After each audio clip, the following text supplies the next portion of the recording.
हाँ जी दोस्तों, कैसे हैं आप सब? आई होप कि सब बढ़िया रहेंगे, ठीक है ना? देखिए इंडिया 16 में अब आपके पास में लास्ट लेक्चर है। 2 ही क्वेश्चन बचते हैं, वो करा दूँगा और आपके पास में इंडिया 16 कंप्लीट। और 2 क्वेश्चन कौन से जो मैंने आपको वैसे बता रखा है कि आपके पास में प्रैक्टिकल क्वेश्चन नंबर 5 और प्रैक्टिकल क्वेश्चन नंबर 6 ये 2 क्वेश्चन बचते हैं। जैसे ही अभी करा दूँगा मैं इसी लेक्चर में और आपके पास में इसी लेक्चर में इंडिया 16 कंप्लीट हो जाएगा। इसके बाद नेक्स्ट लेक्चर से अपना नेक्स्ट इंडेस हम स्टार्ट करेंगे, ठीक है ना? अब देखिए यहाँ पे ये 2 क्वेश्चन कराऊँ, उससे पहले आपको लास्ट लेक्चर मतलब कि इससे पहले वाला जिसमें मैंने आपको इलस्ट्रेशन नंबर 13 एंड कंसेप्ट 2 चीज़ें पढ़ाई थी। कंसेप्ट और उसके बाद इलस्ट्रेशन नंबर 13 ये किया होना चाहिए। वैसे लास्ट लेक्चर में भी मैंने बता रखा था कि प्रैक्टिकल क्वेश्चन नंबर 5 और 6 बचता है, ठीक है? लेकिन वो कराऊँ उससे पहले इसका रिवीजन ज़रूर कर लेना, क्योंकि यही कंसेप्ट आपके पास में रिपीटेड वर्जन है। मैं अभी प्रैक्टिकल क्वेश्चन नंबर 5 और 6 जो करा रहा हूँ, वो बेसिकली आपके पास में रिवीजन है और कुछ नहीं। जो मैंने कंसेप्ट पढ़ाया और इलस्ट्रेशन नंबर 13 करवाया, वो चीज़ का आपको वापस से रिवीजन करवा रहा हूँ, ठीक है? ताकि 2 बार प्रैक्टिस हो जाए तो आपके पास में वो कंसेप्ट जो है एकदम से क्लियर हो जाए। क्लियर है? तो पहले जो मैंने बताया कि अगर उसका रिवीजन नहीं किया है, करके आइए। ठीक है, इलस्ट्रेशन नंबर 13 और उससे पहले जो इसका कंसेप्ट पढ़ा है, तो कंसेप्ट रिवाइज करिए, इलस्ट्रेशन नंबर 13 अच्छे से देख लीजिए, उसके बाद ही यहाँ पे आइएगा। क्योंकि अगर वो रिवीजन नहीं किया है तो प्रैक्टिकल क्वेश्चन नंबर 5 और 6 में बहुत ज़्यादा दिक्कत आ जाएगी। वैसे कंसेप्ट में है कुछ नहीं ज़्यादा, इलस्ट्रेशन नंबर 13 भी ईजी है, लेकिन बड़ा क्वेश्चन है तो कई बार क्या होता है कि एक बार करने से हमें याद होता नहीं है। ठीक है, तो एक बार प्रॉपर रिविजन करके आइए और क्वेश्चन नंबर 5 और 6 देखिए, बहुत ही ज़्यादा आसान लगेगा। ठीक है, तो आ जाइए मेरे साथ। मैंने जो यहाँ पे आपको लिखवाए थे कंसेप्ट लास्ट लेक्चर में इलस्ट्रेशन नंबर 13 से पहले, मतलब 13 के लिए ही ये जो कंसेप्ट लिखवाए थे, वो एक बार देख लेते। मैं फास्ट रिवाइज करवाऊंगा क्योंकि मैं मान के चलता हूँ कि आप रिवीजन करके आए। ठीक है, तो यहाँ पे मैं बेसिकली जो चीज़ अभी करवानी है उस पे ही मैं फोकस कर रहा हूँ। ठीक है, ये कंसेप्ट जो मैंने पढ़ा दिया है, इलस्ट्रेशन नंबर 13 करवा दिया है, तो वो बार बार मैं आपको नहीं पढ़ाने वाला। ठीक है, वो आप खुद करके आएंगे, ऐसा मान के चलता हूँ। ठीक है, कुछ चीज़ें तो आप खुद कर सकते हैं रिवीजन, ठीक है ना? सारी चीज़ें वापस से रिपीटेड करवाएंगे तो ओबियसली जो नॉर्मल टाइम से भी काफ़ी ज़्यादा टाइम लग जाएगा। चलिए, तो मैंने लास्ट लेक्चर में आपको क्या पढ़ाया? मैंने पढ़ाया कि सर आपने एक चीज़ पढ़ी थी जिसका नाम था डीकमिशनिंग कॉस्ट, जिसे हम रिस्टोरेशन या फिर डिसमेंटलिंग भी कहते हैं आपके पास में। ठीक है, तो ये कॉस्ट आपने वर्ड पढ़ा था, डीकमिशनिंग कॉस्ट। तो इसका क्या था सर? तो ये सिंपल था कि भाई फ्यूचर में प्लांट मशीनरी जो है आपके पास में, उससे रिलेटेड कोई खर्चा होने वाला है फ्यूचर में, तो उसे भी हमें यहाँ पे कॉस्ट के अंदर कंसिडर करना पड़ता है। और कॉस्ट के अंदर कंसिडर करते ही हम उसे प्रेजेंट वैल्यू में कन्वर्ट करते हैं और उसके बाद प्रॉपर्टी प्लांट इक्विपमेंट की कॉस्ट में उसे एडजस्ट करते हैं। ठीक है, तो यही चीज़ हम ऑलरेडी पहले से करके आ रहे थे, तो यहाँ पे हमने ये कंसेप्ट में क्या नया पढ़ा? ये तो हम पहले से भी करके आ रहे थे। आपके पास में शुरुआती जो हमने लेक्चर्स पढ़े, तो वहाँ पे ही मैंने आपको बता दिया था कि डीकमिशनिंग नाम की कोई कॉस्ट होती है, उसका मतलब मैंने पढ़ाया था, उसका ट्रीटमेंट क्या होता है ये मैंने पढ़ाया था। ट्रीटमेंट क्या था सर? फ्यूचर में कोई कॉस्ट है आपको दे देगा कि भाई 4 साल बाद इस मशीनरी की डीकमिशनिंग कॉस्ट 40,000 है। आपको एक रेट दिया जाएगा, फॉर एग्ज़ाम्पल 10% है। आप क्या करेंगे? उस 40,000 को प्रेज़ेंट वैल्यू में कन्वर्ट करके प्रॉपर्टी प्लांट इक्विपमेंट की कॉस्ट में ऐड कर देंगे और आप कह देंगे कि ये आपके पास में प्रॉपर्टी प्लांट इक्विपमेंट की रियल कॉस्ट हो गई। बात खत्म हो जाती है। ठीक है ना? तो इसमें यहाँ पे हमने नया क्या पढ़ा? ये जो चीज़ मैंने आपको बताई वो तो शुरुआती लेक्चर में हम पढ़ चुके थे। यहाँ पे क्या नया पढ़ा? सर यहाँ पे नया हमने ये पढ़ा कि वो जो डीकमिशनिंग कॉस्ट जो आपने बताई कि 40,000 4 साल बाद है, अगर उसमें कोई चेंजेस होता है तो उसकी ट्रीटमेंट क्या होगी? यहाँ पे हमने ट्रीटमेंट पढ़ी है। ठीक है, तो नया हमने ज़रूर पढ़ा है। क्या पढ़ा है sir? Treatment of changes in decommissioning cost. शुरुआती लेक्चर में हमने चेंजेस इन डीकमिशनिंग कॉस्ट की ट्रीटमेंट नहीं पढ़ी थी। शुरुआती लेक्चर में हमने पढ़ा था डीकमिशनिंग कॉस्ट का मतलब और उसकी ट्रीटमेंट। लेकिन अगर इसमें कोई चेंजेस आता है तो उसकी ट्रीटमेंट क्या होगी, वो हमने लास्ट लेक्चर में पढ़ा। तो दोनों में फ़र्क समझ आना चाहिए आपके पास में कि हम क्या पढ़ रहे हैं, ठीक है ना? और क्या चेंजेस हो रहे हैं टॉपिक में। तो ये क्लियर होना चाहिए हमारे पास में कि हमने लास्ट लेक्चर में चेंजेस होता है कि जो हमने डीकमिशनिंग कॉस्ट का एस्टिमेशन निकाला था, उसके अंदर जो चेंजेस होता है, अब उसके अंदर क्या हम ट्रीटमेंट करेंगे।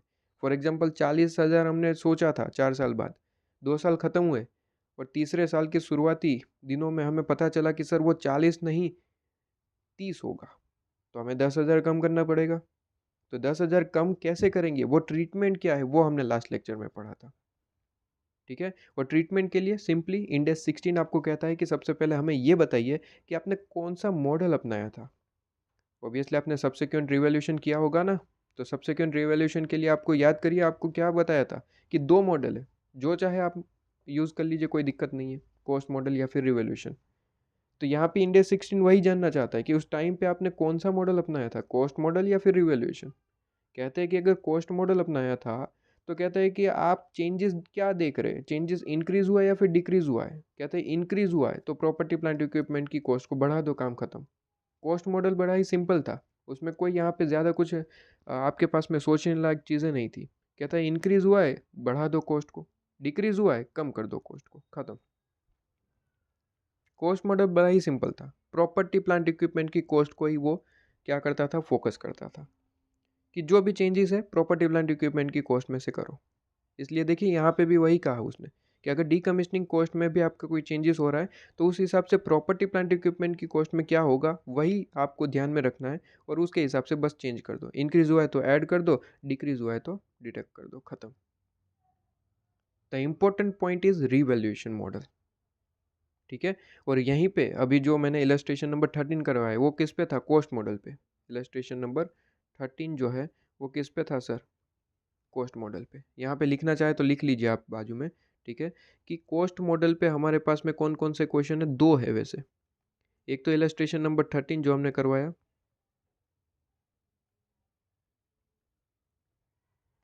एक और है प्रैक्टिकल क्वेश्चन नंबर आपके पास में 5। ठीक है, तो मैं सिर्फ क्वेश्चन नंबर यहाँ पे लिख लेता हूँ, क्वेश्चन नंबर 5 लीजिए। क्वेश्चन नंबर 5 जो है प्रैक्टिकल क्वेश्चन नंबर आपके ऐसे मॉडल का, क्वेश्चन नंबर 5 जो है वो आपके पास में कॉस्ट मॉडल पे बेस है। रिवैल्यूएशन मॉडल के भी आपके यहाँ पे क्वेश्चन है, क्वेश्चन नंबर 6। ठीक है, तो क्वेश्चन नंबर 6 देखेंगे वो रिवैल्यूएशन के पे बेस है आपके पास में। क्वेश्चन नंबर 6 जो है वो रिवैल्यूएशन मॉडल पे बेस है। तो दोनों पॉइंट को समझने के लिए क्वेश्चन डाले हुए हैं इसी मॉड्यूल में, ताकि आप प्रॉपरली उसे समझ पाए।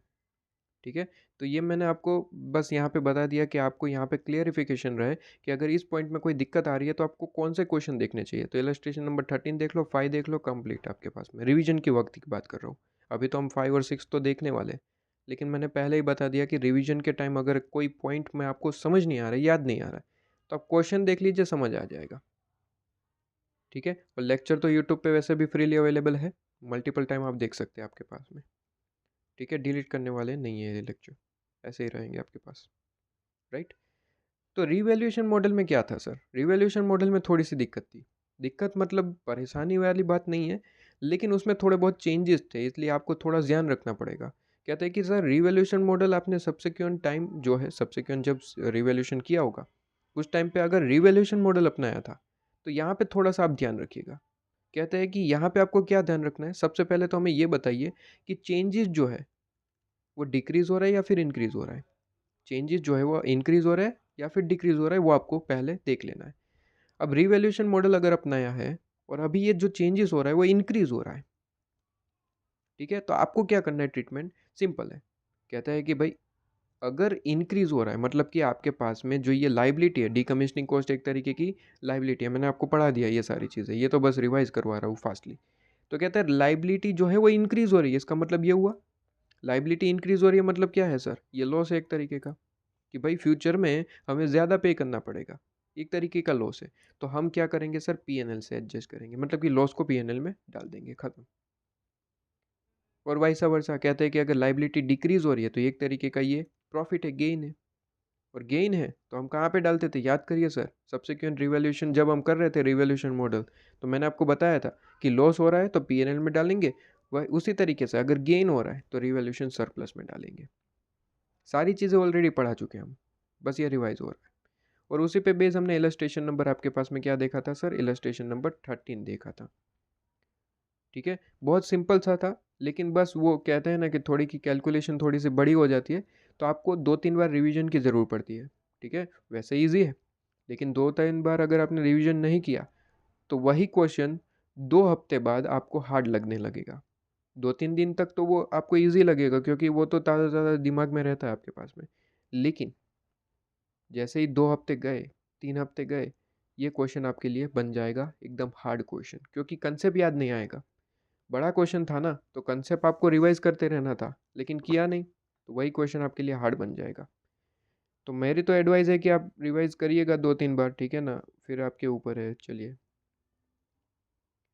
हेडिंग देखेंगे, आपके पास में प्रैक्टिकल क्वेश्चन नंबर 5 करते हैं सबसे पहले, जो कि कॉस्ट मॉडल पे बेस है, ठीक है? तो प्रैक्टिकल क्वेश्चन नंबर 5 हेडिंग दे दीजिए आप, ठीक है? चलिए, प्रैक्टिकल क्वेश्चन नंबर आपके पास में 5। तो ये मैंने हेडिंग दे दिया आपके पास में कि आईसीएम मॉड्यूल का प्रैक्टिकल क्वेश्चन नंबर 5 क्लियर है? लीजिए, क्वेश्चन पढ़ते हैं। क्या लिखा हुआ है आईसीएम मॉड्यूल के प्रैक्टिकल क्वेश्चन नंबर 5 में? आ जाइए, ओपन कर लीजिए, आपके पास में भी आईसीएम मॉड्यूल होगी। प्रैक्टिकल क्वेश्चन नंबर 5 पे आ जाइए। सारे क्वेश्चन करवा दिए है ना? हाँ, चलिए 5 पे आ जाइए जल्दी से। प्रैक्टिकल क्वेश्चन नंबर 5 क्या कहता है? प्रैक्टिकल क्वेश्चन नंबर 5 आपके पास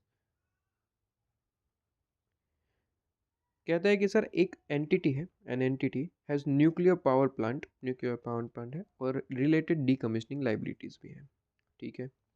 कहते हैं कि जो ये पावर प्लांट है वो स्टार्ट हमने कब किया है?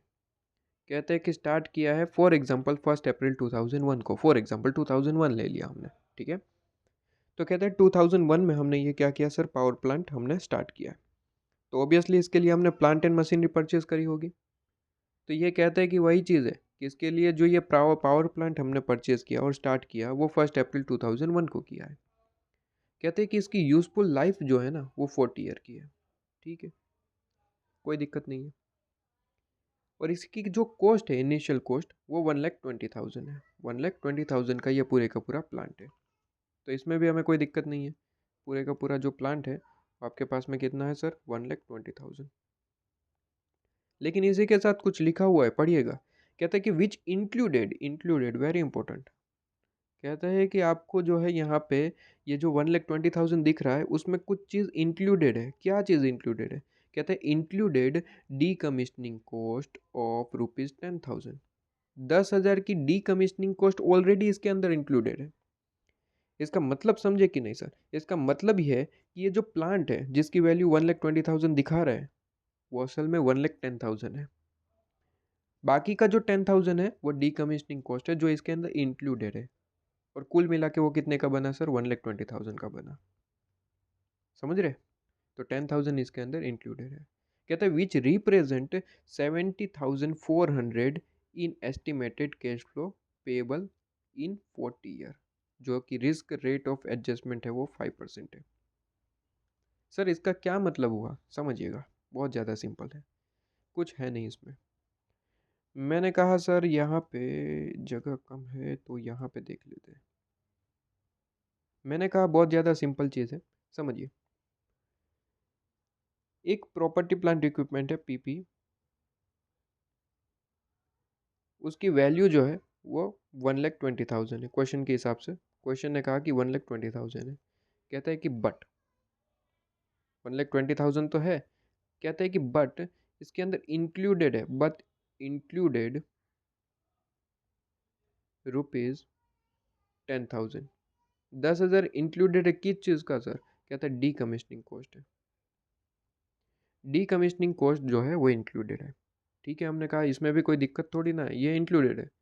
लेकिन सर उसके बाद जो ये 70,000 ये जो 400 वाली बात करी, ये वाली 70,400, इसका क्या मतलब है ये हमें समझ नहीं आया, वो समझाइए। तो ठीक है वो भी समझा देते। देखिए अभी तक आपने पढ़ा कि सर क्वेश्चन अभी तक आपने ऐसे देखे थे, याद करिए।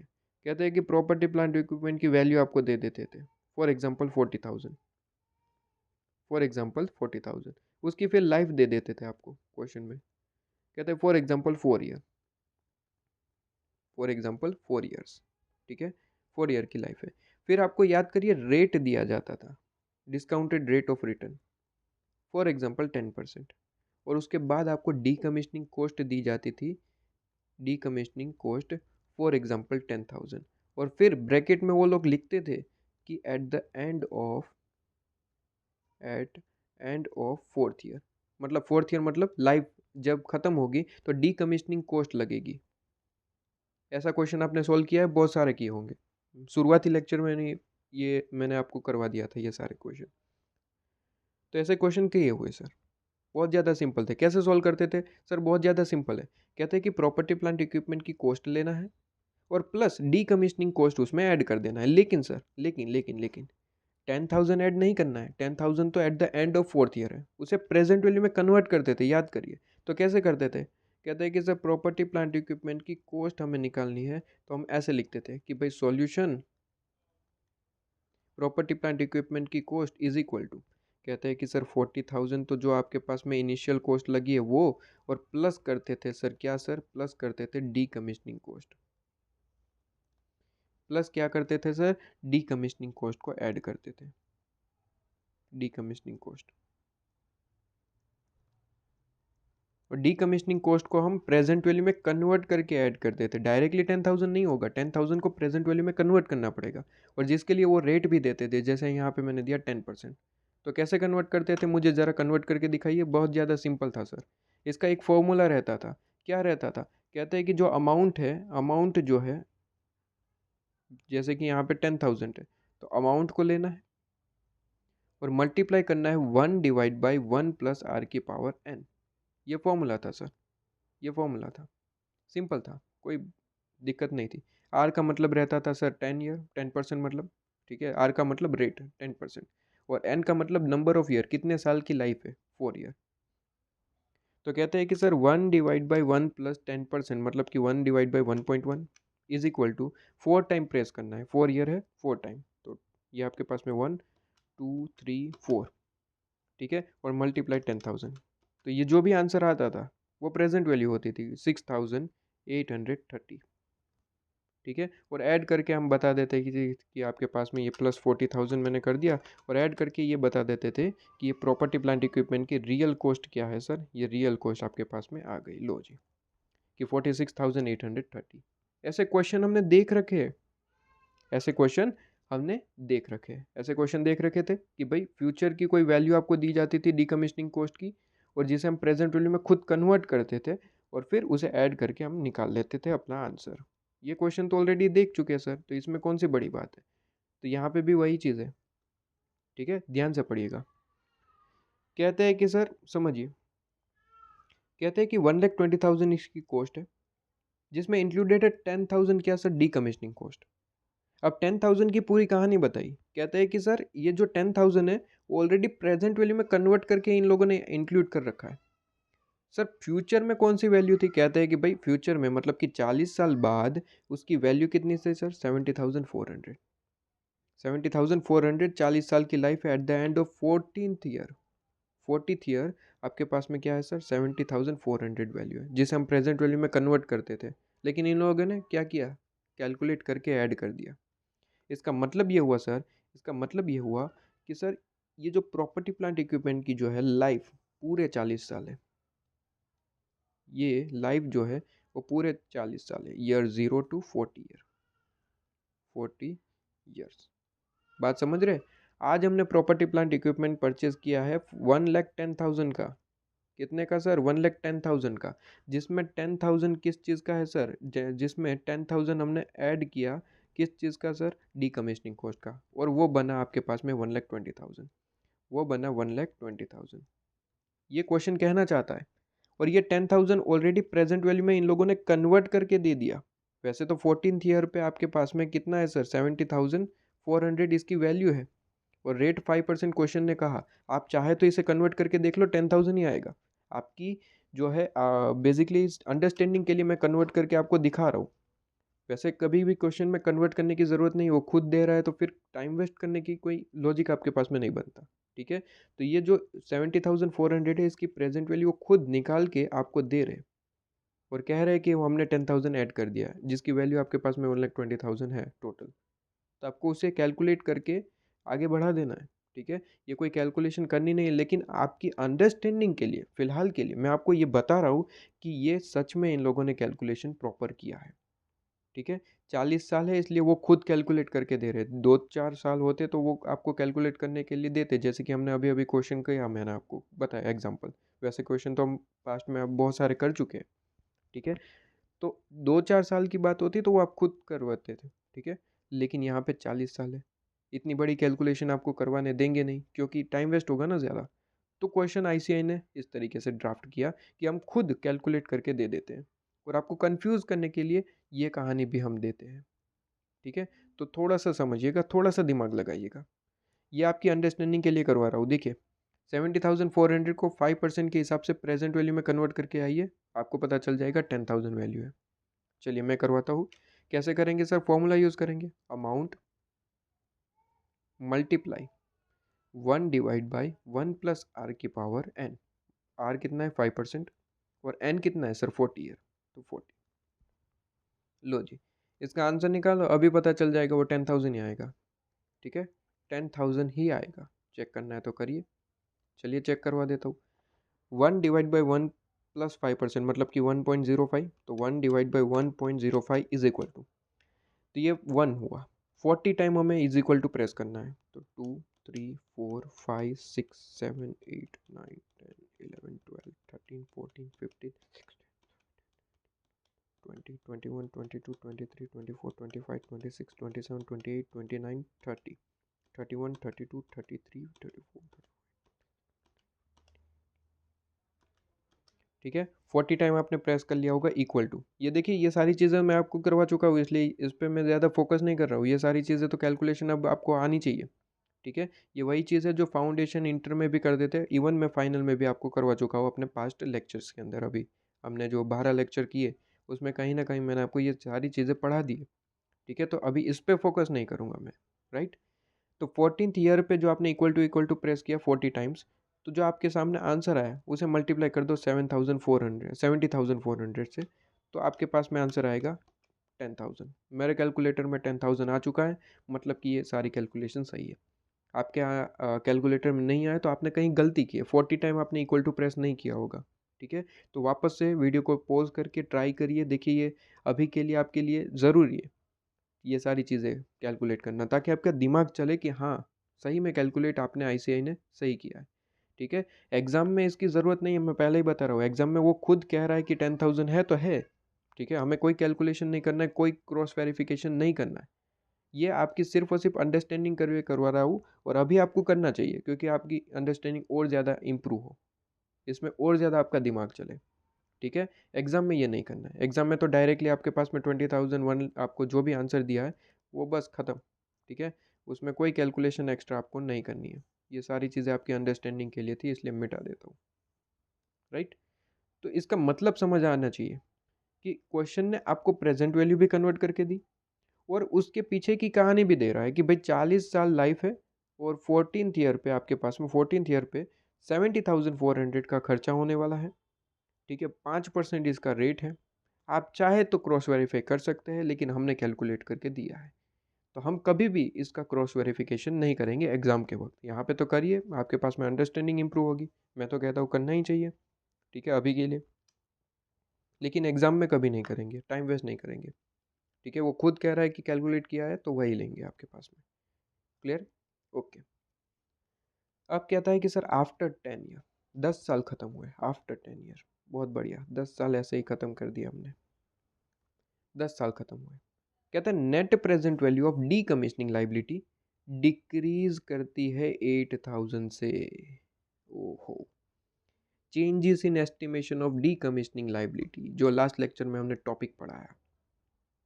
ठीक है, changes in estimation of D commissioning liability, last lecture में जो टॉपिक पढ़ा है उसकी शुरुआत यहाँ से हो रही है कि भाई एस्टिमेशन जो किया था उसमें चेंज हो गया, और चेंज क्या हुआ सर? डिक्रीज हो गया 8,000 से। ठीक है, तो डिक्रीज हुआ है, तो हमें क्या करना चाहिए सर? वो चार्ट याद करिए। चार्ट में तो सबसे पहले सर इंडिया 16 ने एक क्वेश्चन पूछा था, क्या? कौन सा मॉडल अपनाया है? कॉस्ट मॉडल है या फिर रिवैल्यूएशन? अगर वही नहीं पता है तो क्वेश्चन में आगे नहीं बढ़ पाएंगे।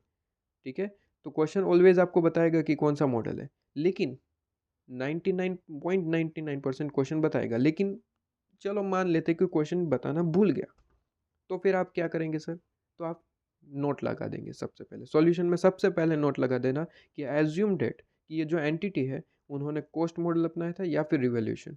ठीक है, आप जो चाहे कोई भी एक से करके आना, दोनों नहीं करना है, टाइम वेस्ट नहीं करना है। ठीक है, अगर क्वेश्चन ने नहीं बताया, मेरे हिसाब से तो ऑलवेज बताएगा, कोई भी क्वेश्चन ऐसा नहीं आएगा जहाँ पे नहीं बताया हो कि आपको कौन सा मॉडल अपनाया था इन्होंने। ठीक है, ये तो बाई चांस मैं बता रहा हूँ कि अगर नहीं बताया तो कोई भी एक से करके आ जाना, आपको जो पसंद है। ठीक है, लेकिन ऐसा होगा नहीं, फिर भी मैंने बता दिया आपके पास में। तो कहते हैं 8000 आपके पास में, और discount rate has not change, मतलब कि 5% डिस्काउंट रेट है, आज भी उतना ही है, उसमें कोई चेंजेस नहीं है। बस एंटिटी को इतना पता चला कि भाई मार्केट में थोड़ा ऊपर नीचे हो चुका है, जिसकी वजह से 10 ईयर के बाद, 10 साल के बाद, ठीक है, 10 ईयर के बाद 8000 की जो है वैल्यू कम हो चुकी है, किसमें सर? डी कमीशनिंग कॉस्ट में।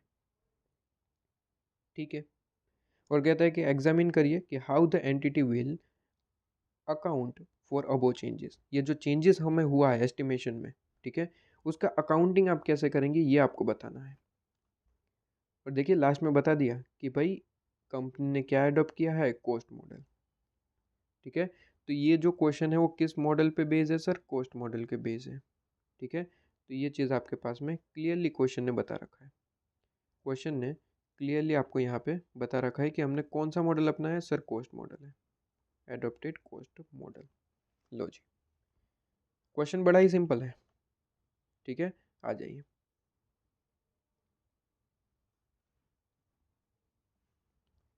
सबसे पहले क्वेश्चन ने क्या क्या चीज़ें बताई? सर क्वेश्चन ने बताया कि सर एक प्रॉपर्टी प्लांट इक्विपमेंट है,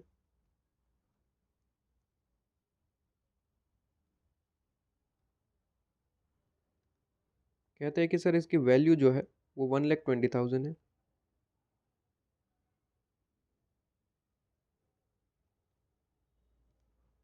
ठीक है, लेकिन इसने एक चीज़ एक्स्ट्रा बताई कि ये जो 1,20,000 है इसमें इंक्लूडेड है, इंक्लूडेड कितना सर? रुपीज़ 10,000। 10,000 इंक्लूडेड है किस चीज़ का सर? कहता है 10,000 rupees of D commissioning cost. ठीक है, आपके पास में मैं इस तरीके से शॉर्ट में लिख देता हूँ, डी कमीशनिंग कॉस्ट। लो जी, कहते हैं कि 1,20,000 वैल्यू जिसके अंदर 10,000 किस चीज़ का है सर? 10,000 डी कमीशनिंग कॉस्ट का है, ऑलरेडी प्रेजेंट वैल्यू में कन्वर्ट करके दिया है। इस प्रॉपर्टी प्लांट इक्विपमेंट की लाइफ कितनी है सर? क्वेश्चन ने कहा है कि इसकी लाइफ जो है वो 40 ईयर की है।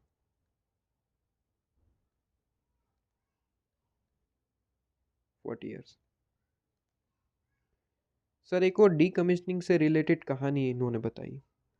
कहते हैं डी कमीशनिंग कॉस्ट जो है, वैसे तो हमने प्रेजेंट वैल्यू में कन्वर्ट करके आपको दे दिया, 10,000 आ रहा है, लेकिन फिर भी कहानी बता देते कि कहीं आपके पास में क्वेश्चन में कहीं हेल्प हो जाए, तो क्वेश्चन ने सारी चीज़ें दे दी कि भाई डी कमीशनिंग कॉस्ट है वो जो है आपके पास में 70,400 है। क्वेश्चन ने कहा कि वो 70,400 है। ठीक है, और कहते हैं कि सर ये 70,400 कब है sir? Eight the end of 14th year, at the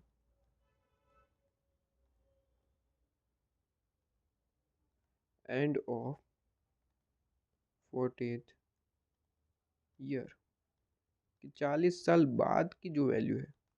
ठीक है, 40 साल बाद की जो वैल्यू है ये आपके पास में हुआ है। क्लियर है?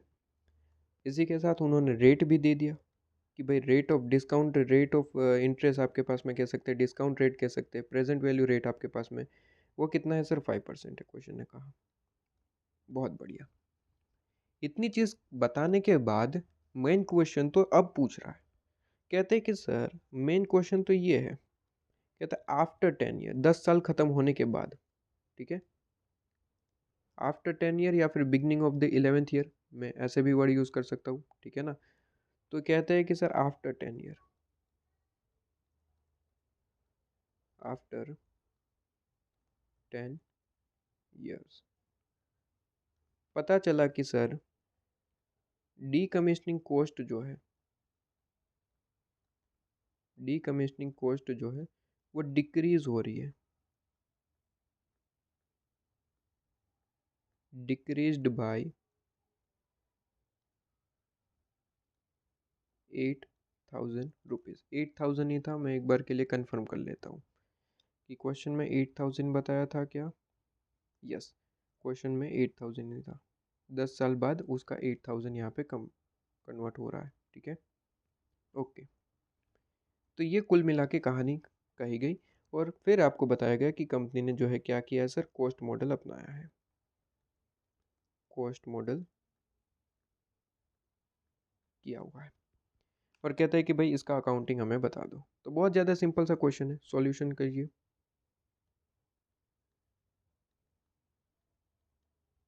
क्वेश्चन जब तक आपको क्लियर समझ नहीं आएगा, उसका सॉल्यूशन तब तक आपको समझ नहीं आएगा। क्वेश्चन को समझने की कोशिश करिएगा, सॉल्यूशन पे फोकस मत करिएगा।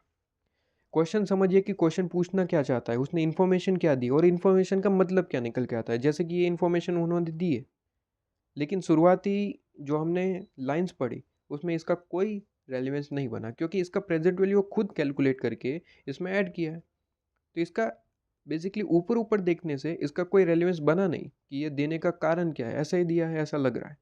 बाद में वो क्वेश्चन सॉल्यूशन करेंगे उस पर, उसमें यूज़ होगा, वो बात अलग है, ठीक है। तो ये चीज़ अलग है आपके पास, लेकिन फिलहाल जो हम क्वेश्चन रीड कर रहे हैं इसमें अभी तक तो इसका कोई रेलिवेंस नहीं बना कि क्वेश्चन ये दिया क्यों है, क्या हमें सिर्फ कंफ्यूज करने के लिए दिया है या फिर इसका कोई यूज़ है। ये सारी चीज़ें समझना ज़रूरी है आपके पास में। क्वेश्चन को पूरा समझेंगे, सॉल्यूशन को फोकस मत करिएगा, क्योंकि ये सेम क्वेश्चन एग्जाम में आए ऐसा ज़रूरी नहीं है, इसमें कुछ मॉडिफिकेशन भी हो सकते हैं।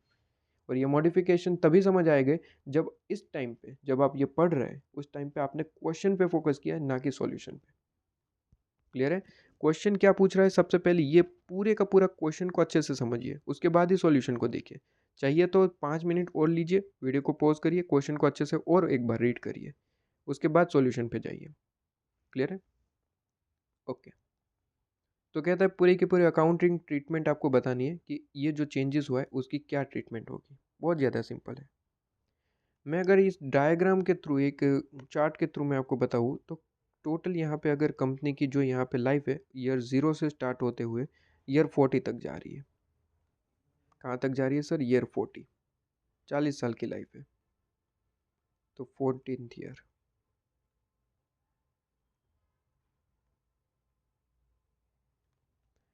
अब यहाँ पे प्रॉपर्टी प्लांट इक्विपमेंट को परचेज किया गया, वैल्यू है 1,20,000, जिसके अंदर 10,000 मिला हुआ है किस चीज़ का सर, 10,000 मिला हुआ है आपके पास में डीकमीशनिंग कॉस्ट। लाइफ बड़े मज़े से चल रही थी आपके पास में, ईयर 1 गया, 2 गया, 3 गया, ठीक है। इस तरीके से 10 साल बीत गए सर। कितने साल बीत गए, 10 साल। 10 ईयर कंप्लीटेड, ये 10th ईयर है, ये 10th ईयर है। ओके, ये 10th ईयर है आपके पास में। 10 साल ख़त्म हुए और 10 साल में कोई दिक्कत नहीं आई, ठीक है। लेकिन 10 साल जैसे ही ख़त्म हुए ना, इसके बाद मेन कहानी शुरुआत हुई, और जहाँ से इम्पोर्टेंस बढ़ गया। कौन सा पॉइंट, कहता है कि जो हमने लास्ट लेक्चर में पढ़ा कि चेंजेस इन आपके पास में एस्टिमेशन ऑफ डीकमीशनिंग कॉस्ट, उस पॉइंट का महत्व बढ़ गया, उस पॉइंट की हमें ज़रूरत पड़ गई सॉल्यूशन के लिए। क्यों, क्योंकि इसने बताया कि सर जैसे ही 10 साल ख़त्म हुए उसके बाद आफ्टर 10 ईयर कुछ चेंजेस किए गए डीकमीशनिंग कॉस्ट में। डीकमीशनिंग कॉस्ट जो है वो हो गई आपके पास में, डीकमीशनिंग कॉस्ट, कॉस्ट कहते हैं डिक्रीज्ड बाय, डिक्रीज्ड बाय कितने से सर, डिक्रीज बाय 8,000 से। तो आपको क्या करना है, कुछ नहीं करना है। कहते हैं कि 10 साल बाद मतलब कि 11th ईयर में जो भी कैलकुलेशन होगी, ठीक है, उसमें डीकमीशनिंग कॉस्ट 8,000 से कम कर देनी है। कुछ नहीं करना है दोस्त, कुछ नहीं करना है। आपको सिंपली क्या करना है, ये 1,20,000 को 10th ईयर पे लेके आना है कि इसकी वैल्यू क्या होगी, वो आपको कैलकुलेट करनी होगी। 10th ईयर पे लेके आ गए, क्लियर है। उसमें आपको सिंपली क्या करना है, जो कॉस्ट है लोग प्रॉपर्टी प्लांट इक्विपमेंट की, वो और डीकमीशनिंग कॉस्ट को अलग अलग करना है और डीकमीशनिंग कॉस्ट में से 8,000 कम कर देना है। बात समझ रहे हैं? बहुत ज़्यादा सिंपल चीज़ मैं कह रहा हूँ, कोई कॉम्प्लिकेशन मैं आपके पास में क्रिएट नहीं कर रहा हूँ, बहुत ज़्यादा सिंपल है। मैंने कहा कि 1,20,000 है, 1,20,000 में मुझे ये बताइए बाइफर्केशन क्या है, कि सर बाइफर्केशन ऐसा है कि 1,10,000 प्रॉपर्टी प्लांट इक्विपमेंट की वैल्यू है और सर 10,000 जो है वो डीकमीशनिंग कॉस्ट है। अब सिंपली आप क्या करिए, 1,10,000 को 10th ईयर पे लेके आइए और उसके बाद 10,000 को 10th ईयर पे लेके आइए। इतना तो कर सकते हैं, बहुत ज़्यादा सिंपल है। इतना करने के बाद ये जो 10,000 जो 10th ईयर पे आएगा उसमें से 8,000 माइनस कर दीजिए, आपका आंसर खत्म। आपका आंसर खत्म, कुछ नहीं है। देखिए प्रॉपर्टी प्लांट इक्विपमेंट को अगर 10th ईयर पे लेके आना है तो प्रॉपर्टी प्लांट इक्विपमेंट की कॉस्ट में से 10th ईयर में लेके आना है, मतलब कि डेप्रिसिएशन माइनस करते चलो। भाई कॉस्ट कैसे निकलती है, डेप्रिसिएशन माइनस होते चलेगा, आपके पास में ईयर खत्म होते चलेगा। लेकिन डीकमीशनिंग कॉस्ट में क्या होता है सर, डीकमीशनिंग कॉस्ट में ऑलवेज हर साल आपके पास में रेट ऐड करते चलना होता है। जैसे कि लास्ट लेक्चर में मैंने आपको डायग्राम के थ्रू बताया था कि सर उसमें प्लस जो भी रेट चल रहा है प्लस प्लस करते चलो, आपके पास में वो अमाउंट आ जाएगा। बात समझ रहे हैं? तो इसको मैं कैलकुलेशन के थ्रू अब समझाने की कोशिश करता हूँ। रियल आपके पास में सॉल्यूशन अब स्टार्ट हो रहा है, ये आपके पास में एग्जाम का पॉइंट ऑफ व्यू का पार्ट नहीं है, मैं मिटा देता हूँ या फिर मैं इसे यहाँ से लेके कहीं और शिफ्ट कर देता हूँ, क्योंकि एग्जाम में आपको नहीं करना है। तो यहाँ पे मैंने शिफ्ट कर दिया। अब देखिए मैंने कहा कि कॉस्ट आपके पास में 1,10,000 है। प्रॉपर्टी प्लांट इक्विपमेंट की जो कॉस्ट है, property plant equipment cost is equal to rupees 1,10,000 है। इंपॉर्टेंट पॉइंट इज 1,10,000 कॉस्ट है, 1,20,000 नहीं। 10,000 तो डीकमीशनिंग कॉस्ट का है, तो 1,10,000 इसकी कॉस्ट है। ठीक है, जिसमें आपके पास में 10,000 किस चीज़ का है सर, रुपीज़ 10,000 जो है, रुपीज़ 10,000 जो है वो किस चीज़ का है, रुपीज़ 10,000 जो है वो डीकमीशनिंग कॉस्ट का है। तो ये आपके पास में 1,20,000 हो गया।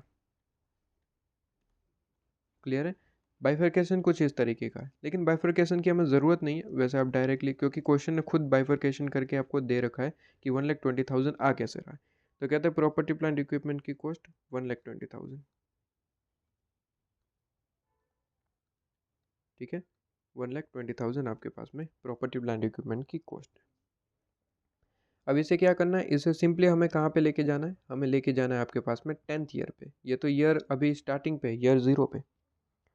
तो मैं सिंपली क्या करूँगा, 10 साल का यहाँ पे डेप्रिसिएशन माइनस कर दूंगा, वो ऑटोमेटिकली कहाँ पे पहुँच जाएगा सर, 11th ईयर पे या फिर eight the end of 10th year पे।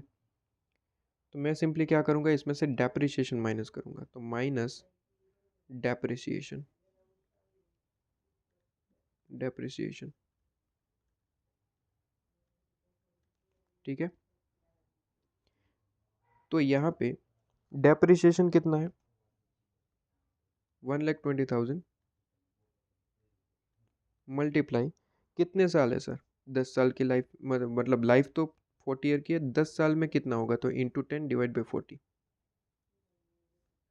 ठीक है, तो यहाँ पे कैलकुलेशन करके मुझे बताए डेप्रिसिएशन कितना बनेगा, क्योंकि स्ट्रेट लाइन बेसिस पे ही कैलकुलेट करेंगे अगर कुछ नहीं बताया तो। 1,20,000 इंटू 10 डिवाइड बाई 40, रुपीज़ 30,000। तो कहते हैं 1,20,000 माइनस 30,000, रुपीज़ 90,000। ठीक है, तो ये आपके पास में आंसर आ गया कि ये चीज़ हो गई, 90,000 इसकी वैल्यू आ गई प्रॉपर्टी प्लांट इक्विपमेंट की कॉस्ट। तो ये पॉइंट हमें पास में क्लियर है। अब main cheese provision for decommissioning. ठीक है, प्रोविजन फॉर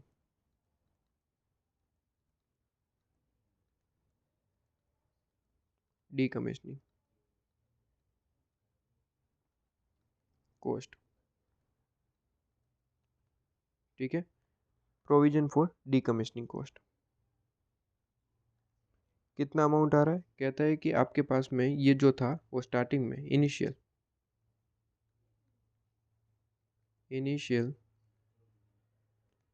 10,000 रुपीज़।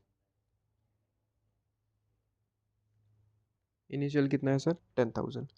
सिंपली हमें अगर इसे 11th ईयर में लेके आना है, ये तो ईयर 0 पे है, प्रोविजन फॉर डीकमीशनिंग को हमें 11th ईयर पे लेके आना, तो कैसे करते थे?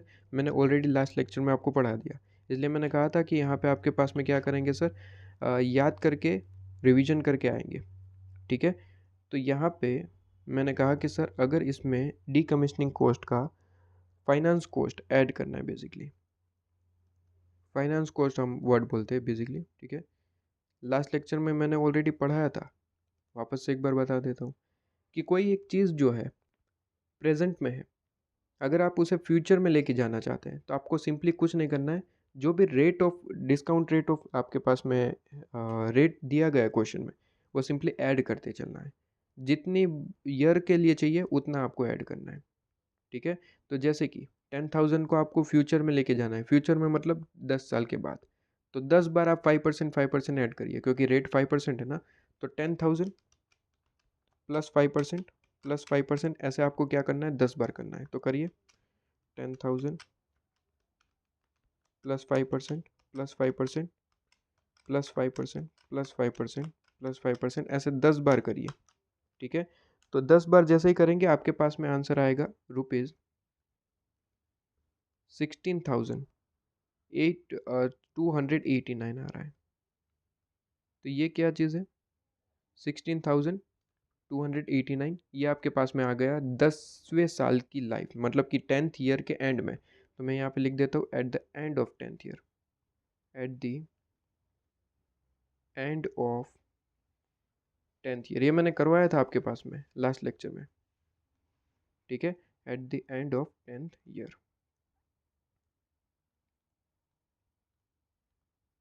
तो ये जो बीच में जो ये डिफरेंस है, मतलब कि ये 6,289, ये फाइनेंस कॉस्ट है। फाइनेंस कॉस्ट का मतलब सर कि वक्त के चलते जो भी इम्प्रूवमेंट या फिर इंक्रीमेंट आया, वो चीज़ जिसे फाइनेंस कॉस्ट कहते हैं।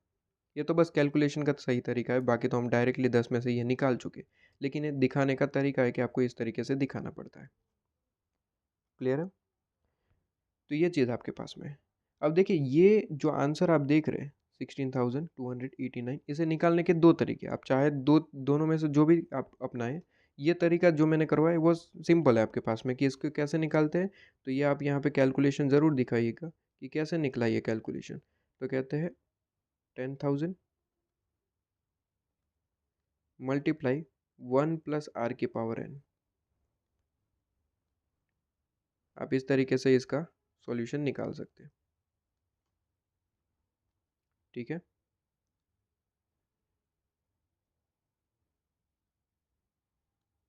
चलिए ये कुछ नहीं है, छोड़िए। ये कैलकुलेशन आप इस तरीके से दिखा सकते हैं, ठीक है। तो 1 + 5% इंटू इक्वल टू ऐसे 10 टाइम आप प्रेस कर सकते हैं, ठीक है। तो उससे भी आपके पास में आंसर आ जाएगा। 10 टाइम जैसे ही प्रेस करेंगे मल्टीप्लाई 10,000 कर दीजिएगा, ठीक है। तो वो भी आपके पास में आंसर आ जाएगा, यही आपके पास में 16,289। क्लियर है? ये फॉर्मूला है बेसिकली, ये फॉर्मूला है, अमाउंट मल्टीप्लाई आप करेंगे तो सिंपल है। दो तरीके हैं कैलकुलेट करने की। ये 16,000 जो 200 आंसर आ रहा है आपके पास में, उसे निकालने के दो तरीके हैं। कैसे? देखिए, डीकमीशनिंग कॉस्ट ईयर 0 पे 10,000 है, और यही कॉस्ट 14th ईयर पे कितनी बन रही है? 70,400 ना, क्वेश्चन ने बताया 70,400, ठीक है। कहते हैं कि बात 10वें साल की है, eight the end of 10 year, ठीक है, एट एंड 10th ईयर।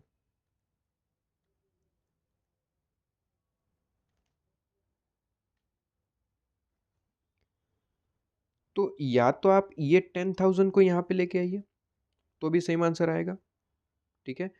या फिर दूसरा ऑप्शन है 70,400 को यहाँ पे लेके आइए, तो भी आपके पास में सेम आंसर आएगा। दोनों के आंसर सेम आने हैं आपके पास में, ध्यान रहे, ठीक है। तो मैंने 10,000 को यहाँ पे लेके आपको बता दिया कि कैसे आएगा। तो कहता है कि 10,000 को आपको फ्यूचर में लेके जाना है, तो फ्यूचर में प्रेजेंट वैल्यू को फ्यूचर में कन्वर्ट करने का फॉर्मूला ये होता है, अमाउंट मल्टीप्लाई 1 प्लस आर की पावर एन। लेकिन कोई फ्यूचर के अमाउंट को आपको यहाँ पे लेके आना है, तो उसका फॉर्मूला होता है जो हमने यूज़ किया था, ठीक है। तो मैं ये दोनों लिखवा देता हूँ। कहते हैं कि प्रेजेंट से फ्यूचर में जाना है ना, तो कहते हैं अमाउंट मल्टीप्लाई 1 प्लस आर की पावर एन, ये फॉर्मूला है। लेकिन फ्यूचर से यहाँ आना है प्रेजेंट में, तो इसका फॉर्मूला होता है amount multiply 1 divide by 1 plus R की पावर एन, ठीक है। तो फ्यूचर से ये प्रेजेंट में लेके आए, ये फाउंडेशन में आप पढ़े होंगे ये फॉर्मूले, कि भाई फ्यूचर से यहाँ पे आना है तो भी आपका आंसर वही आएगा। आप यहाँ पे 1 डिवाइड बाई 1 प्लस 5% की पावर एन कर दीजिए। एन कितना होगा सर? 30 ईयर होगा, ध्यान रहे। एन कितना होगा? 30। क्यों? क्योंकि 40 से 10 पे आना है, तो एन 30 होगा। तो 30 टाइम इक्वल टू प्रेस कर दीजिएगा और मल्टीप्लाई आप करेंगे 10,000, तो भी आंसर 16,289 ही आएगा। कैलकुलेशन करना है कर लीजिए, ठीक है। दो तरीके हैं, इस तरीके से भी कर सकते हैं, इस तरीके से भी, लेकिन ये वाला इजी लगा तो मैंने ये करवा दिया आपके पास में। दोनों से आंसर तो सेम ही आना है, चाहे प्रेजेंट से फ्यूचर में जाइए या फिर फ्यूचर से प्रेजेंट में आइए, दोनों एक ही चीज़ है, ठीक है। तो कर सकते हैं अपने तरीके से, तो ये सारी चीज़ें हो जाती। तो मैंने क्या किया, 10th ईयर पे जो eight the end of 10th year, eight the end of 10th year,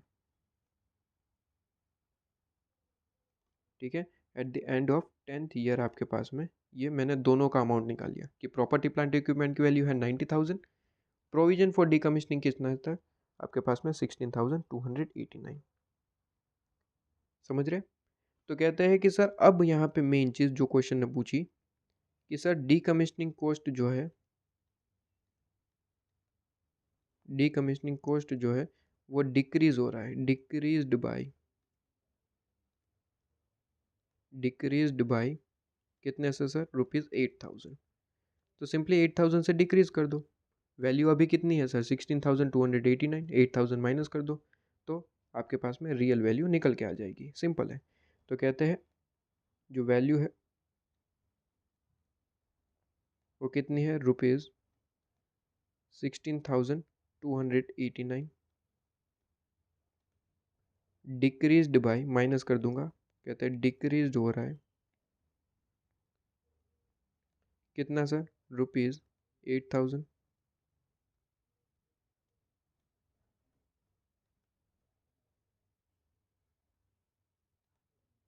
ठीक है। तो जैसे ही आप 8,000 माइनस करेंगे 8,289 आ जाएगा आपके पास में आंसर, 8,289। ये कब का आया sir? Eight the end of 10th year की कैलकुलेशन है, क्योंकि ये सारे चेंजेस कब हो रहे हैं? Eight the end of 10th year. ये आपके पास में कहा उसने कि 10th ईयर पे जो भी हमने कैलकुलेशन की, तो 11th ईयर के स्टार्टिंग में कह सकते हैं आप, ठीक है, या फिर eight the end of 10th year कह सकते हैं, या फिर एट द बिगिनिंग ऑफ, दूसरा वर्ड ऐसा यूज़ कर सकते हैं कि at the beginning, beginning of 11th year, कि 11th ईयर की शुरुआत है जो हमने ये चेंजेस करे, ठीक है। तो ये बात ख़त्म हो जाती है। लेकिन इसने अकाउंटिंग ट्रीटमेंट पूछे थे, तो अकाउंटिंग ट्रीटमेंट का मतलब है कि 11th ईयर में जो जो चेंजेस होंगे सारे आपको बताने होंगे, ठीक है। जो भी चेंजेस होंगे सारे आपको बताने होंगे, उसको जर्नल एंट्री चाहिए, उसको जो भी चेंजेस है वो कैसे होंगे वो आपको बताना है। तो यहाँ पे मैं हेडिंग दे देता हूँ कि अकाउंटिंग ट्रीटमेंट,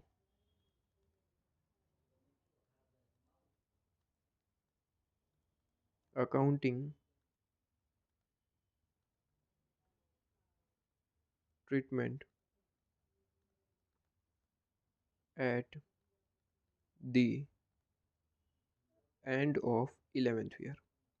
भाई 11th ईयर का ही करेंगे ना, 10 साल का तो ख़त्म हो गए। अब ये जो चेंजेस है वो कब होगा? Eight the end of the 11th year में, उनमें हम इम्प्रूवमेंट करेंगे, इम्प्लीमेंट करेंगे बेसिकली। जो भी चेंजेस है 11th ईयर के एंड में हमें ये इम्प्लीमेंट करने पड़ेंगे, ठीक है। तो कहते हैं अकाउंटिंग ट्रीटमेंट, सबसे पहले तो मैं जर्नल लिखूंगा, जर्नल एंट्री क्या होगी सर? कहते हैं कि सर प्रॉपर्टी प्लांट इक्विपमेंट की वैल्यू कम हो रही है। क्यों? क्योंकि डी कमीशनिंग कॉस्ट कम हो गई। अब ये कॉस्ट मॉडल अपनाया था, तो कॉस्ट मॉडल में तो वो बड़ा ही सिंपल कहता है कि डिक्रीज हो रहा है तो क्या करेंगे सर, प्रॉपर्टी प्लांट इक्विपमेंट की वैल्यू को कम कर दो। ठीक है, तो वो बड़ा ही सिंपल था आपके पास में। कॉस्ट मॉडल बड़ा ही सिंपल आपके चीज़ में कहता है कि जो भी चेंजेस हो रहे हैं प्रॉपर्टी प्लांट इक्विपमेंट के कर दो खत्म। तो सिंपल है। कहते हैं कि डेबिट क्या करेंगे, डीकमीशनिंग कॉस्ट, क्योंकि वो कम हो रही है तो प्रोविजन फॉर डीकमीशनिंग को डेबिट कर देंगे। Provision for decommissioning debit. Debit क्यों हो रहा है, एक तरीके की ये लाइबिलिटी होती है जिसकी क्रेडिट साइड होती है। अब ये कम हो रहा है तो उसे डेबिट करके ख़त्म करना पड़ेगा। ठीक है, और क्रेडिट करेंगे property plant equipment. Property plant equipment credit क्यों हो रहा है, क्योंकि कॉस्ट कम हो रही है। पहले हमने प्रोविजन फॉर डीकमीशनिंग जितना भी ऐड किया होगा उसमें से हमें अब कम करना पड़ रहा है। ठीक है, तो वो जो प्रॉपर्टी प्लांट इक्विपमेंट की ये जो कॉस्ट है ये अभी निकाली आपने, कहाँ है प्रॉपर्टी ईयर 90,000, तो 90,000 में वो चीज़ एक्स्ट्रा एडेड है ना, 8,000 से वहाँ पे भी तो कम करना पड़ेगा। तो वही चीज़ कर रहे हैं। तो कहते हैं प्रॉपर्टी प्लांट इक्विपमेंट को भी कम करना पड़ेगा, तो अकाउंट डेबिट। ये 90,000 में एडेड है, आपको ये तो समझ आ रहा है। 1,20,000 पे हमने कैलकुलेट किया, मतलब ये इंक्लूडिंग आपके पास में क्या है सर, आपके पास में डीकमीशनिंग कॉस्ट है। तो इसमें एडेड है, कम करना पड़ेगा 8,000 इसमें भी, राइट। तो ये चीज़ कर रहे हैं। तो कहते हैं 8,000 से दोनों कम हो रहा है। ठीक है, 8,000 ही था ना, हाँ 8,000। लो जी, 8,000 से आपके पास में कम कर रहे हैं, राइट। तो इससे इसकी ट्रीटमेंट क्या हुई, इसे इसकी ट्रीटमेंट दो चीज़ हुई। सबसे पहले प्रोविजन फॉर डीकमीशनिंग 8,000 से कम हो गया, मतलब कि अब वो कितना दिख रहा होगा 11th ईयर के एंड में 8,289। ठीक है, सॉरी ये 11th ईयर के 10th ईयर के एंड में। अब हमने 8,000 कम किया, मतलब कि हम उसमें अभी क्या कर रहे हैं सर, अभी आपके पास में ये 11th ईयर के बिगनिंग में अमाउंट आया। 8,000 कम किया, इसका मतलब ये 11th ईयर के बिगनिंग में आंसर आया। ये बिगनिंग ऑफ द यहाँ पे लिख रखा है ना, ये क्या है सर, 11th ईयर के बिगनिंग में, राइट। 8,000 कम करने से अब हम इसमें क्या करेंगे सर, अब 11th ईयर में लेके आएंगे। तो बात समझिए, 8,289 बिगनिंग में है, अब एट द एंड होगा तो इसका क्या होगा सर, इसमें और ज़्यादा 5% ऐड करेंगे तो at the end of 11th year आ जाएगा, कोई बड़ी बात नहीं है। ठीक है, तो कहते हैं प्रॉपर्टी प्लांट इक्विपमेंट कितना होगा, सबसे पहले ये बता दो। तो ये तो सिंपल है, प्रॉपर्टी प्लांट इक्विपमेंट डेबिट, ये सॉरी, ये आपके पास में प्रॉपर्टी प्लांट इक्विपमेंट कितना होगा ये बताइए मुझे। तो कहते हैं कि सर 90,000 रुपीज़ था इसका अमाउंट, इसमें से 8,000 माइनस कर दूंगा तो कितना आया सर, ये आपके पास में आया 82,000। लेकिन लेकिन लेकिन ये eight the end of 11th year नहीं है सर, ये तो बिगिनिंग है। ठीक है, इंपॉर्टेंट इज बिगिनिंग है sir, beginning of 11th year है। एट द एंड ऑफ क्या होगा सर, इसमें से और एक डेप्रिसिएशन माइनस कर दो, खत्म हो जाएगा। तो डेप्रिसिएशन माइनस करना है, अगर नहीं बताए तो हम एसएलएम ही लेते हैं आपके पास में स्ट्रेट लाइन बेसिस। ठीक है, तो सिंपल है, 82,000 अब कॉस्ट है। अब कितने साल बचे, तो कहते हैं 10 साल तो ख़त्म हो गए सर, 10 साल ख़त्म हो चुके हैं। तो 10 साल ख़त्म होने के बाद अब कितने साल बचे सर, 30 ईयर। तो सिंपल है, कहता है कि सर डेप्रिसिएशन माइनस कर दो इसमें से, तो बात आपके पास में आ जाएगी। ठीक है, तो कहते हैं एट, या फिर मैं यहाँ पे डायरेक्ट ये कर देता हूँ इस तरीके से, देखिए मैंने कहा सर माइनस डेप्रिसिएशन, और डेप्रिसिएशन की कैलकुलेशन यहाँ पे दिखा देता हूँ। कहता है कि 82,000 है, डिवाइड बाय मैं कर दूंगा टोटल जितने साल बचे हैं अभी 30 ईयर, तो मुझे डेप्रिसिएशन मिल जाएगा। ठीक है, और जो भी डेप्रिसिएशन मिला मैं इसमें से माइनस कर दूंगा, कितना आ रहा है 2,733। ये जैसे ही मैं माइनस करूंगा eight the end of 11th year का मुझे प्रॉपर्टी प्लांट इक्विपमेंट की कॉस्ट मिल जाएगी। ठीक है, ये कितनी आ गई आपको बताना होगा, 82,000 माइनस 2,733, तो ये आ गई 79,267। लो जी, और इसी तरीके से मुझे दिखाना है अपना प्रोविजन फॉर डीकमीशनिंग। कहता है कि प्रोविजन फॉर डीकमीशनिंग कॉस्ट कितना होगा। तो सिंपल है कि 11th ईयर के बिगिनिंग में वो अमाउंट कितना है 11th ईयर के बिगिनिंग में, 82, 89। तो कहते हैं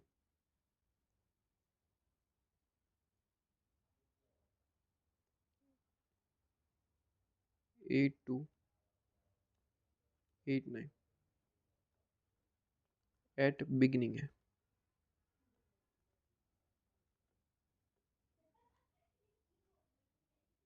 एट बिगनिंग है, ठीक है, एट बिगनिंग है। मैंने कहा कि सर +5% कर दो तो 11th ईयर का मिल जाएगा, जैसे कि हमने किया ही है अभी तक आपके पास में। क्लियर है?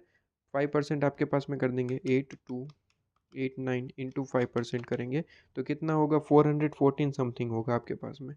ठीक है, तो 414 या फिर 15, आप जो चाहे इस तरीके से कैलकुलेट कर सकते हैं। 89 + 415, तो ये आपके पास में आंसर आ जाएगा 8704। लो जी, तो इसने ट्रीटमेंट पूछा था, तो ट्रीटमेंट हमने बता दिया कि अकाउंटिंग ट्रीटमेंट इस तरीके से होगा, और 11th ईयर के एंड में वैल्यू कितनी कितनी बचेगी वो भी हमने बता दिया। तो ये क्वेश्चन आपके पास में यहीं पे ख़त्म हो जाता है, सिंपल सा था, कुछ यहाँ पे है नहीं। ठीक है, एक बार इसका मैं सॉल्यूशन भी देखना चाहूँगा ऐसे मॉड्यूल में किस तरीके से दिया है। तो देखिए 5th क्वेश्चन का सॉल्यूशन ये रहा। देखिए क्या दिया गया है। सबसे पहले तो भाई इन्होंने क्या किया, डेप्रिसिएशन कैलकुलेट किया है। ठीक है, तो अक्यूमुलेटेड डेप्रिसिएशन इन्होंने 10 साल का कैलकुलेट किया। ये ठीक है आपके पास में, ये तो सारी चीज़ें नॉर्मल कैलकुलेट करी है इन लोगों ने। मेन क्वेश्चन का यहाँ पे सॉल्यूशन ये देखिए, प्रोविजन फॉर डीकमिशनिंग इन्होंने डेबिट किया 8000 से, और टू असेट या फिर प्रॉपर्टी प्लांट इक्विपमेंट भी लिख सकते हैं आप। ये आपने जर्नल एंट्री यहाँ पे सबसे पहले पास कर दी। ठीक है, तो जर्नल एंट्री पास करिए। इसके बाद इन लोगों ने क्या किया सर, डेप्रिसिएशन कैलकुलेट करके इन्होंने क्या किया भाई, प्रॉपर्टी प्लांट इक्विपमेंट की वैल्यू निकाली। तो देखिए वैल्यू निकल के आ गई 82,000। वो मैंने भी आपको करवाया, कोई बड़ी बात है क्या? नहीं sir, beginning of the 11th year value कितनी है, 82,000, तो वो तो मैंने भी आपको लिखवाया, आपके पास में भी है। अच्छा, बिगनिंग है, एट द एंड ऑफ, क्या अगर निकालना है तो डेप्रिसिएशन कैलकुलेट करना पड़ेगा, मैंने आपको करवाया। वो कितना आ रहा था, 2723, सॉरी 33। वो माइनस करके अगर आप निकालना चाहें तो 11th ईयर के एंड में भी आपको वैल्यू मिल जाएगी। ये माइनस कर दीजिए, मिल जाएगी। अच्छा, प्रोविजन फॉर डीकमिशनिंग में कैसे निकलेगा सर, +5% कर दो, काम खत्म। देख लीजिए यहाँ पे हमारा भी आंसर वही आया था, 415। ये लीजिए 415, सिंपल है। तो ये सारी चीज़ें हैं, तो जो मैंने करवाया वही है, आप उस तरीके से प्रेजेंट करके आ सकते हैं क्वेश्चन एग्जाम में। ठीक है, इसी तरीके से आप कर सकते हैं, कोई दिक्कत नहीं है। बस प्रॉपर कैलकुलेशन दिखानी होगी कि आंसर आ रहा है तो कैसे आ रहा है। ठीक है, कहीं पे भी मैंने छोटी मोटी कैलकुलेशन अगर नहीं लिखी है, एग्जाम में ज़रूर लिख के आना है। ठीक है, तो वो चीज़ आपके पास में हो जाती है। तो प्रैक्टिकल क्वेश्चन नंबर 5 कंप्लीट। ठीक है, तो इसका अच्छे से रिवीजन करिए, और इसके बाद मैं छोटा सा नेक्स्ट और वीडियो बना दूंगा। ठीक है, ये बेसिकली एक ही लेक्चर के 3 अलग अलग पार्ट्स मैंने कर दिए। ठीक है, ताकि आप रिवाइज कर पाए, उसके बाद उसके नेक्स्ट क्वेश्चन पे स्विच ऑन कर पाए। ठीक है, तो अब मेरे पास क्वेश्चन बचता है क्वेश्चन नंबर 6, जो कि रिवैल्यूएशन मॉडल पे बेस है। यहाँ पे देखिए रिवैल्यूएशन मॉडल है। ठीक है, तो रिवैल्यूएशन मॉडल पे बेस आपके पास में ये क्वेश्चन है, जो हम नेक्स्ट लेक्चर में करेंगे। नेक्स्ट लेक्चर नहीं, बेसिकली नेक्स्ट पार्ट के अंदर। ठीक है, एक ही लेक्चर है जिसके मैंने 3 अलग अलग पार्ट करे, क्योंकि आप रिविजन कर पाए इस चीज़ का। ठीक है, तो इसका अच्छे से रिविजन करिए क्वेश्चन नंबर 5 का, उसके बाद ही 6 पे आइए, वरना फ़ायदा नहीं है। ठीक है, चलिए।